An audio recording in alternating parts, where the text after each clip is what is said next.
What if the anxiety you feel every morning is not a problem to fix, but a sign that you've been living disconnected from something essential? What if the exhaustion, the confusion, the quiet fear that you're running out of time are not personal failures, but the consequence of missing one truth in this lifetime? Hi, I know your life is busy, and your time is incredibly valuable. And I also know that what I'm about to share isn't something you can fully grasp in just one listen. So my sincere advice is this: watch this video until the end, save the playlist, and return to it whenever you have space to listen again. Because if you miss what comes at the end, you may spend the rest of your life searching for something you never actually lost. This video is not a lesson you need to memorize. This is a direct pointing to something you have been using every single moment of your life without ever realizing what it truly is. Now, let me take you back to an early morning long ago. It was the 25th day of the 8th month, before sunrise. People gathered quietly in a temple hall, leaving their warm beds behind, walking through the cold morning air. No one forced them to come. They came because somewhere deep inside, they sensed they were about to hear something unusual. And the teacher looked at them and said, "Those of you who are 50 years old have spent 50 years completely unaware that you already possessed a Buddha mind." Pause for a moment and let that land. Imagine living half a century, loving, suffering, striving, failing, without ever realizing that the very clarity you were searching for was already functioning perfectly within you. If you were 30, he said, you had slept through 30 years. Not because you were lazy, not because you were unworthy, but because no one ever pointed directly to what you already were. And then he said something radical. If today, right here, you thoroughly understand that you possess the unborn Buddha mind and choose to live from it, then at that very moment, you are a living Buddha for endless future ages.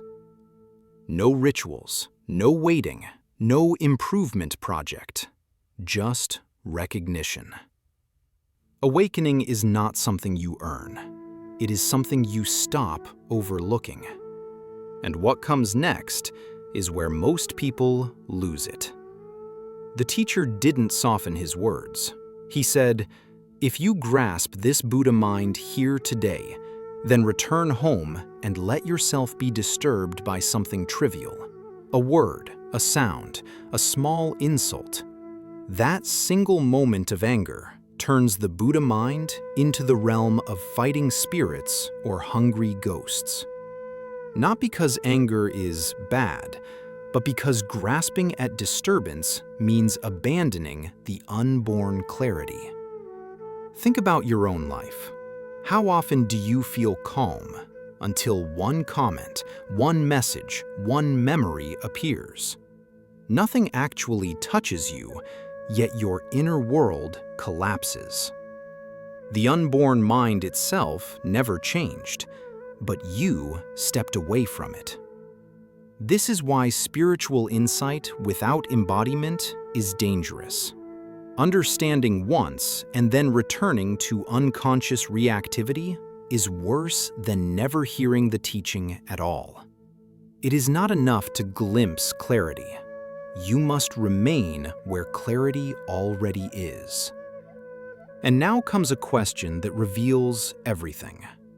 Why do you think you were born as a human being? The teacher asked.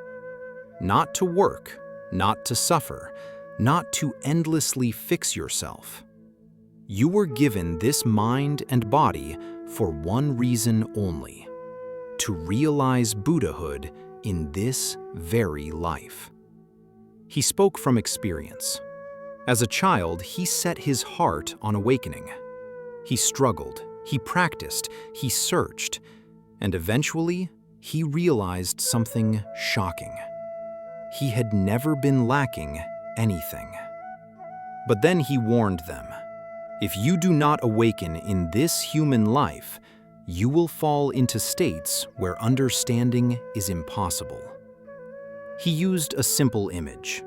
You could bring a cow or a horse into this hall. You could give it the same teaching, but it would not understand. Not because it is inferior, but because the conditions are no longer there. Human life is not a guarantee. It is an opportunity. And the key to using it is understanding how the Buddha mind actually works. So the teacher asked, what is this unborn Buddha mind like? Then he gave a living example. As you sit here listening to my voice, if a dog barks outside or a vendor calls out on the street, you hear it. You didn't plan to. You didn't decide to. You didn't think, now I will hear. Hearing simply happens. That effortless knowing, before thought, is the unborn Buddha mind. He said it is like a perfectly polished mirror. The mirror reflects everything placed before it.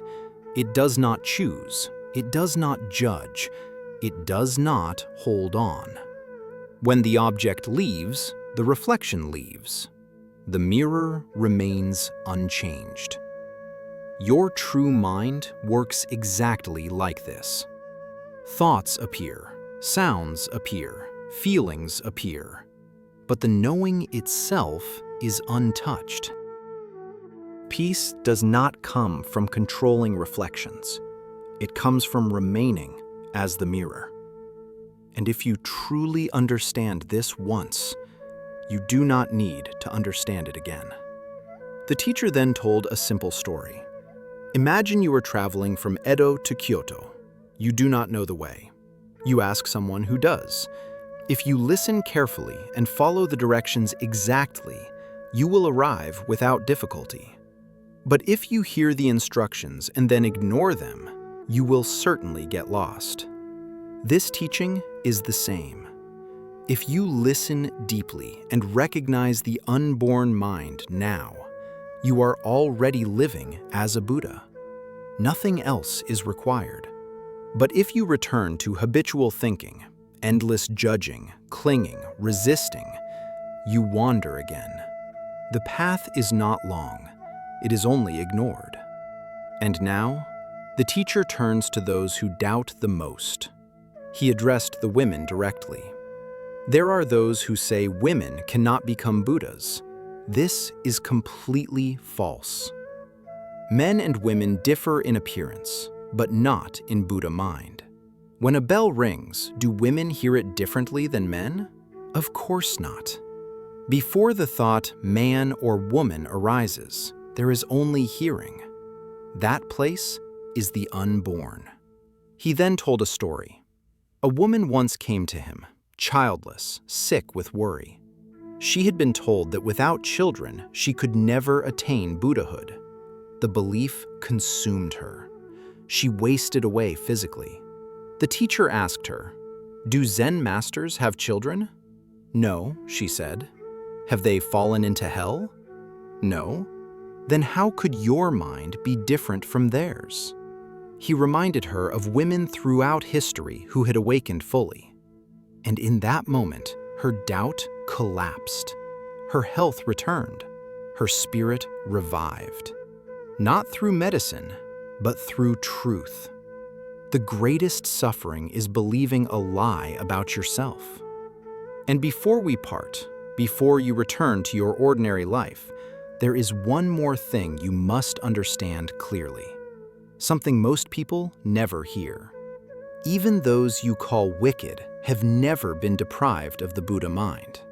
No one, not even once.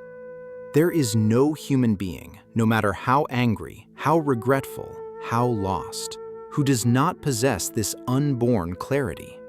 They do not need to earn it. They do not need to purify themselves first.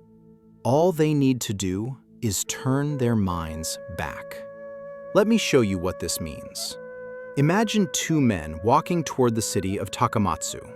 One is known in his village as a good man. The other is whispered about as an evil one.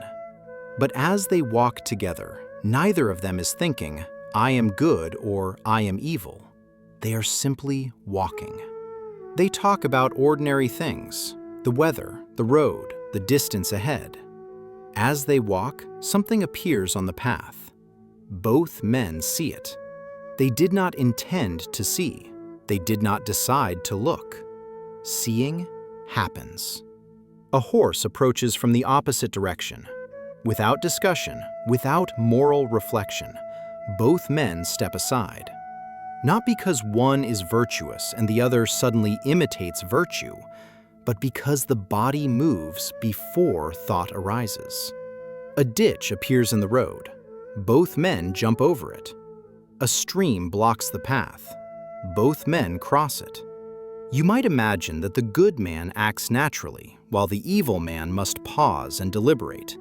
But that is not what happens. There is no difference at all.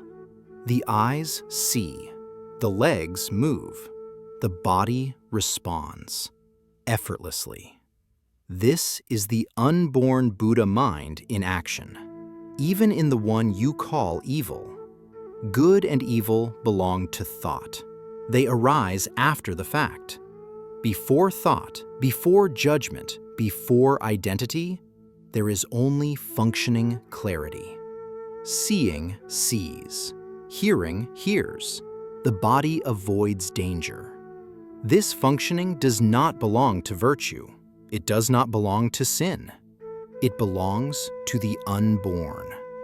That is why even a person who has done terrible things still steps aside for a horse, still jumps over a ditch, still avoids harm.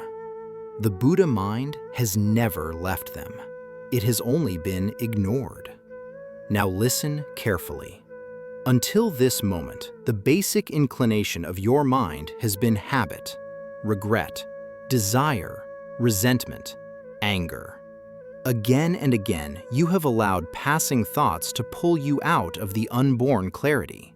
And each time you did, your Buddha mind transformed. Not into something evil in itself, but into confusion, into the way of fighting spirits, into the hunger of endless wanting. You blamed yourself. You said, "This is just who I am. I've gone too far. I've failed too many times." But the truth is simpler. You never lost the Buddha mind. You only forgot to return. If you listen to this teaching and truly understand it, those same regretful minds, those desire-filled thoughts, those angry reactions become, without effort, the functioning of a Buddha. Not later, not after purification, not after improvement. Immediately. Why? Because they were never outside the unborn to begin with. The moment you stop identifying with thought and rest as the knowing itself, everything returns to its original place. This is what it means to become a living Buddha. Not special, not exalted, simply undiluted. This is why the teacher spoke so urgently. If you fail to realize the Buddha mind in this lifetime, you do not simply try again later. You lose the conditions. Millions and millions of ages may pass before clarity becomes accessible again. This is not a threat. It is not punishment. It is simply cause and effect. Human life, with its capacity for reflection and recognition, is rare, and you are in it now. So do not treat this lightly. Fix what you have heard firmly in your mind, not as belief, but as recognition. And now, the teacher said softly, I think I will be getting on to bed now. You should be going back too. Not because the teaching was incomplete, but because nothing more needed to be added. The rest is your life. As you walk, as you speak, As you are praised or blamed, remain unborn. Do not chase clarity. Do not fight thought. Simply do not leave what has never left you. And if someday you forget again, remember this. Even then, the Buddha mind will still be there, waiting for nothing, asking for nothing, unchanged. You have heard the same teaching today. You are not becoming something new. You are recognizing what has never left. Remain unborn in whatever you see or hear. Do not miss this chance. If this video spoke to you, like it, subscribe, and save it to listen again. And tell me in the comments, what moment in your life made you forget the unborn?